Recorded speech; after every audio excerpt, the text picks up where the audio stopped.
नमस्कार, आप देख रहे हैं इंडिया सावधान न्यूज और मैं हूं आपके साथ मानवी ठाकुर। थाना क्षेत्र के ग्राम अखरी में विगत कुछ दिन पूर्व हुए नरसंहार के बाद नेताओं का लगातार आवागमन बना हुआ है। किसान परिवार में ट्रिपल मर्डर के बाद जहां नेताओं का गांव में जमघट लगा रहता है, वहीं सोमवार को समय लगभग 4:30 बजे शाम को करनी सेना के राष्ट्रीय अध्यक्ष वीरू प्रताप सिंह पहुंचे। उन्होंने मृतक की मां वर्तमान प्रधान रामदुलारी एवं परिजनों से भेंट की। रामदुलारी ने कहा कि मैंने 2 पुत्र, एक नाती को खो दिया है, हत्यारे ने हत्या कर दी है। कहा कि हत्यारों के विरुद्ध प्रशासन के द्वारा की गई कार्यवाही से हम संतुष्ट नहीं है। उन्होंने जिस प्रकार मेरे परिवार में निर्मम हत्या की, इस प्रकार पुलिस को उनके सीने में गोली मारना चाहिए, किंतु प्रशासन ने ऐसा नहीं किया। कहा कि ट्रिपल मर्डर कर सुल्तानपुर घोष में सिलेंडर कर दिया था, जबकि घटनास्थल का थाना हथगाम है। और कहा कि हथगाम थाना अध्यक्ष का निलंबन एसपी ने गलत किया है। उक्त थाना अध्यक्ष की कोई कमी नहीं है। रामदुलारी ने राष्ट्रीय अध्यक्ष से ये भी बताया कि प्रशासन ने मिक्की के समय पर लगभग 1.5 करोड़ रुपए, एक सरकारी पक्की नौकरी और 2 शास्त्र में लाइसेंस सहित देने का वादा किया था, किंतु ऐसा कुछ भी नहीं किया गया। मात्र 15 लाख रुपए देकर प्रशासन खामोश है। न ही मेरे परिवार के लोगों को नौकरी पक्की की जा रही है, संविदा में नौकरी देने की बात चल रही है। रामदुलारी की बात को सुनकर राष्ट्रीय अध्यक्ष ने उपजिलाधिकारी अभिनीत कुमार एवं नायब तहसीलदार विजय शंकर तिवारी, क्षेत्राधिकारी थरियाव प्रभा तिवारी की जमकर क्लास ली।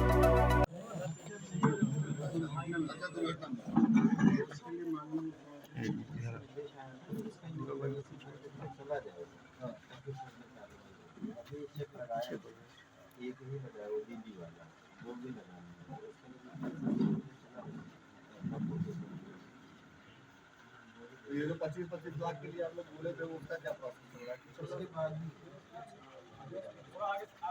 पहले आपने बोला था सरकारी नौकरी, फिर आप लोग आ गए संविदा वाली नौकरी स्विच कर गए।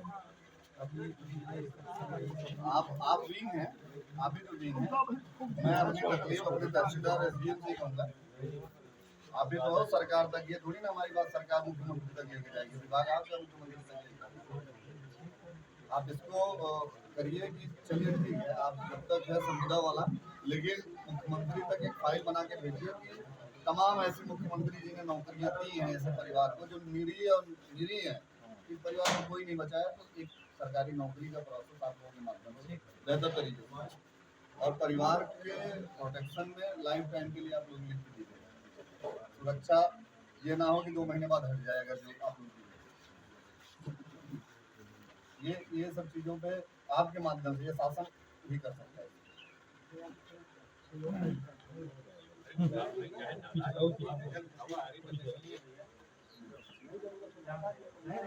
अरे नहीं गुलाब भाई साहब,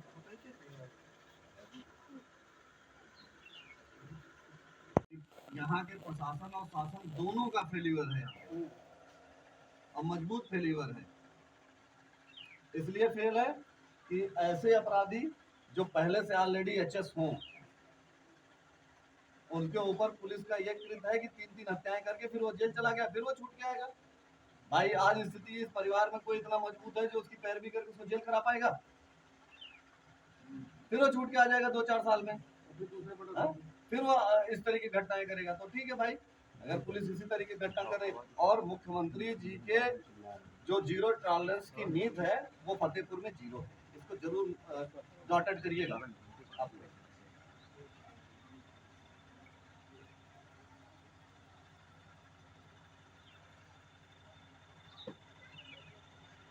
पुलिस लिखिएगा, पुलिस किस प्रेशर में है जो इतने बड़ी घटना पे लिपापोती कर रही है। इससे बड़ी घटना का इंतजार क्या कर रहा है कि नरसंहार हो?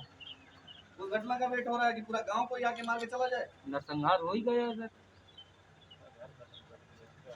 क्या बचा? आप ही की तरह सर हमारे प्रधान जी एकदम बेबाक निडर थे। देखो मैं एक बात बताऊं आपको, सुनो मेरी बात। हमने जाना कि हमको संविधान इतनी ताकत देता है कि अपनी बात कर पाएं। जी जी, मेरी एक शब्द ऐसा है कि जिसपे लोगों को सोचना पड़ता। मैं पढ़ा लिखा हूँ, मैं कानून की किताब को पढ़ के आया हूँ ना, उसके उर्दे गुर्दे को रटा हुआ हूँ। गाँव में ट्रिपल मर्डर हत्याकांड हुआ दिन में 8 तारीख को। करणी सेना का संपर्क सूत्र इतना कमजोर है कि 20 दिन बाद पहुंच रही है।